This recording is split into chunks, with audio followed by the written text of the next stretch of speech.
에베소서 2장 14절부터 22절까지 그는 우리의 화평이신지라 둘로 하나를 만드사 원수된 것 곧 중간에 막힌 담을 자기 육체로 하시고 법조문으로 된 계명의 율법을 폐하셨으니 이는 이 둘로 자기 안에서 한 새 사람을 지어 화평하게 하시고 또 십자가로 이 둘을 한 몸으로 하나님과 화목하게 하려 하심이라. 원수된 것을 십자가로 소멸하시고 또 오셔서 먼 데 있는 너희에게는 평안을 전하시고 가까운 데 있는 자들에게 평안을 전하셨으니 이는 그로 말미암아 우리 둘이 한 성령 안에서 하나님께 나아감을 얻게 하려 하심이라. 그러므로 이제부터 너희는 외인도 아니요 나그네도 아니요 오직 성도들과 동일한 시민이요 하나님의 권속이라. 너희는 사도들과 선지자들의 터 위에 세우심을 입은 자라. 그리스도 예수께서 친히 모퉁이 돌이 되셨느니라. 그 안에서 건물마다 서로 연결하여 주 안에서 성전이 되어가고 너희도 성령 안에서 하나님이 거하실 처소가 되기 위하여 그리스도 예수 안에서 함께 지어져 가느니라. 아멘. 오늘 우리가 읽은 본문에 보면 화목, 화평, 평화라는 말이 계속해서 나오고 있습니다. 하나님께서 예수 그리스도의 십자가의 은혜로 우리를 하나님과 화목하게 하셨다. 이것이 오늘 본문의 핵심입니다. 화목과 화평은 평안을 이야기하지요. 평안의 반대는 불안입니다. 현대인들의 가장 치명적인 병이 있다면 그것은 불안이라고 생각합니다. 불안은 불치의 질병 중에 하나입니다. 돈이 많고 사회적 지위가 있으면 불안하지 않을까요? 막대한 돈을 쌓아놓고 알람 시스템을 이제 작동하면서 그 안에서 모든 것이 완벽하게 구비된 상태에서 편안하고 안락한 삶을 산다고 평화가 그 마음속에 있을까요? 돈으로 편안한 침대는 살 수 있어도 단잠은 살 수 없다는 격언이 있습니다.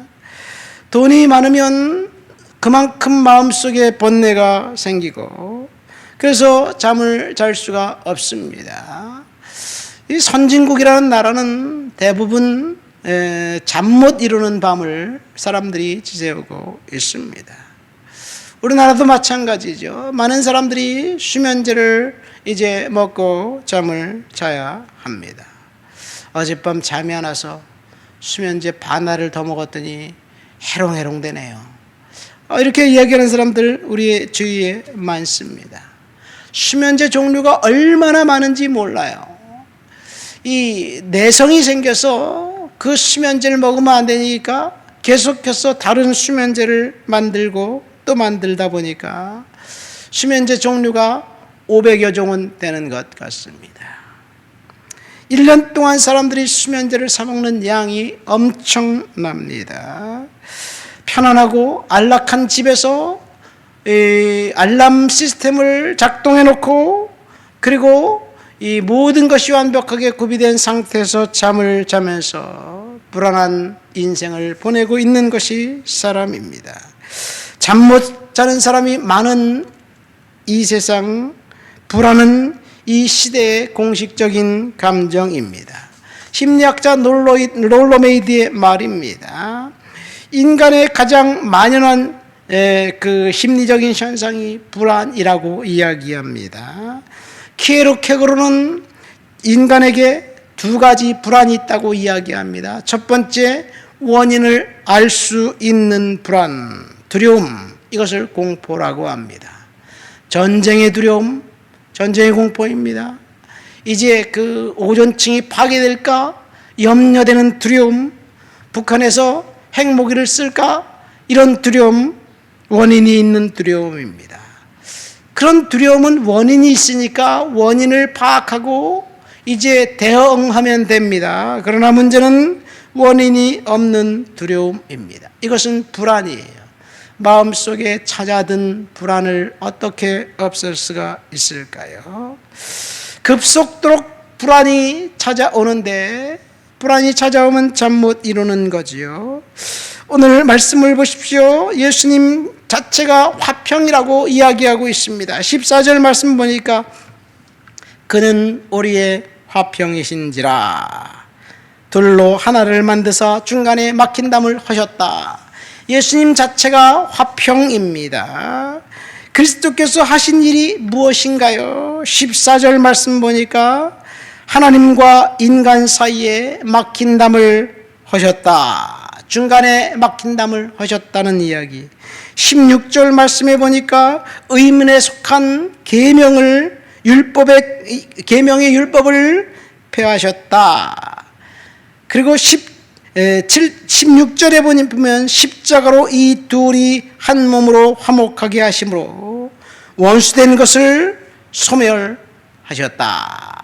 17절에 예수님께서 행하신 이 일을 우리에게 평화를 주시기 위함이다. 그래서 17절에 이렇게 기록되어 있습니다. 오셔서 먼 데 있는 너희에게 평안을 전하고 가까운 데 있는 자들에게 평안을 전하셨으니, 먼 데 있는 자들, 가까운 데 있는 자들, 하나님께서 평안을 전하기 위해서 이 땅에 오셨다는 이야기입니다. 이 네 구절의 핵심은 예수 그리스도께서 우리들을 위하여 화평의 제물이 되신 것을 이야기합니다. 주님께서 하나님과 우리 인간 사이에 중간에 막힌 담을 허시기 위해서 이제 이 자신의 육체로 하셨고 십자가에서 이 보혈을 흘리신 그 사건, 그것 때문에 우리는 자유를 얻었고 하나님과 화목하게 되었습니다. 예수님께서 십자가에서 하나님과 막힌 담을 허신 것의 의미는, 중간에 막힌 담은 죄의 담입니다. 죄로 인해서 하나님과 우리 사이에 커다란 간격이 생겼다. 죄로 인해서 우리가 하나님 앞에 갈 수가 없게 되었다. 둘로 하나를 만들었다. 이것이 중재자 역할인데 이사야 59장의 말씀입니다. 이사야 59장 1절부터 보세요. 여호와의 손이 짧아 구원하지 못함도 아니요 귀가 둔하여 듣지 못하심도 아니라 오직 너희 죄악이 너희와 너희 하나님 사이를 내었고 너희 죄가 그 얼굴을 가리워서 너희를 듣지 않게 하매니 이는 너희 손이 피해 너희 손가락이 죄악에 더러워졌으며 너희 입술은 거짓을 말하며 너희 혀는 악독을 말합니다. 그래서 죄에 대해서 쭉 열거하고 설명합니다. 죄가 하나님과 사람 사이에 커다란 장벽이 되었습니다. 죄 때문에 사람들에게 평안이 사라졌습니다. 죄 때문에 불안과 초조가 그리고 배반으로 얼룩진 세상이 되었습니다. 아무리 죄를 진 것을 아니라고 우겨도 세상 사람들은 그런 사람들을 멘탈이 강한 사람이라고 칭송할 수 있을진 몰라도 자신은 알아요. 자기가 죄인이라는 사실을 압니다. 양심을 꾹꾹 누르고 아니라고 계속해서 우겨도 결국 자신은 압니다. 자신이 자신을 허물어 버리는 거예요. 두 번째, 하나님은 아십니다. 끝까지 발뺌하고 끝까지 파렴치하게 죄를 짓지 않았다고 이야기하면 죄가 스스로 폭로해서 사람들에게 조롱거리가 되게 만드는 거예요. 이사야 선지자가 이스라엘 백성들의 죄에 대해서 뭐라고 이야기합니까? 입술로 거짓을 말했고 손가락으로 지은 죄는 뇌물을 말합니다. 발로 이제 지은 죄는 행악하기를 즐겨하는 폭행과 이 억압을 이야기하고 있습니다. 배반과 포악과 폐역, 수많은 죄들이 이사야 59장에 열거되어 있는데 이런 죄들은 이사야 청중들만 지은 죄들이 아니라 오늘 어쩌면 우리들의 죄악이 아닌가 생각됩니다. 이런 죄악 가운데 있기 때문에 우리가 이 하나님과 평안할 수가 없습니다. 마음의 평화가 찾아올 수가 없습니다.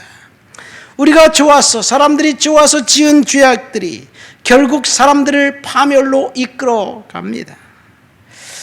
그 사실을 전혀 알지 못하고 죄악 가운데 여전히 희낙낙거릴 때 어느 틈엔가 우리는 자신도 모르는 사이에 멸망의 그림자가 딱 앞에 당도한 것을 알게 될 때, 그때는 후회도 소용이 없습니다.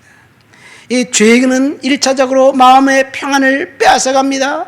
그래서 불안을 심어놓습니다. 그리고 결국에는 영원한 지옥 형벌로 인간들을 인도합니다. 인간의 힘으로 도저히 감당할 수 없는 무거운 죄의 짐을 예수님께서 십자가에서 이제 단번에 희생제물로 돌아가셨고, 그 사실을 믿는 사람들에게 하나님께서 평화를 주신 거예요. 16절, 이 둘로 자기 안에서 새 사람을 지어 하나님과 화목하게 하셨다. 십자가로 화목하게 하나님께서 원수된 것을 소멸했다. 이것이 사도 바울이 에베소 교회 성도들에게 주신 말씀이고, 오늘 저와 여러분들에게 주신 말씀입니다. 십자가, 그 사건, 보혈의 은혜, 그 사건이 결국 우리들을 하나님의 시민, 하나님의 권속으로 만들어 주었다고 오늘 본문을 말씀하면서 19절에 너희는 외인도 아니요 손도 아니요 동일한 시민이요 권속이다, 그렇게 말씀하십니다. 십자가에서 성취된 일입니다. 십자가, 그 사건이 저와 여러분들을 하나님과 화목하게 만들었습니다. 십자가에서 우리들은 주님께서 주신 평화의 중재자가 된 그 사실 때문에 저주에서 축복으로, 사망에서 생명으로 우리들이 옮겼습니다. 십자가 사건, 그래서 우리가 축복받았다, 이 사실만 알면 50%만 그리스도의 십자가를 이해한 거예요. 갈보리 언덕에서 주님께서 십자가를 지시면서 우리들에게 뭐라고 말씀하셨습니까?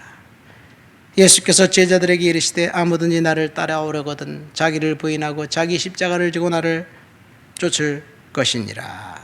주님께서 말씀하신 것은 주님께서 십자가를 진 모범을 보여주셨기 때문에 저와 여러분들도 십자가를 지면서 이제 자기를 부인하고 자기를 희생하고 다른 사람들을 섬기라는 것, 이것이 하나님께서 저와 여러분들에게 주신 사명입니다.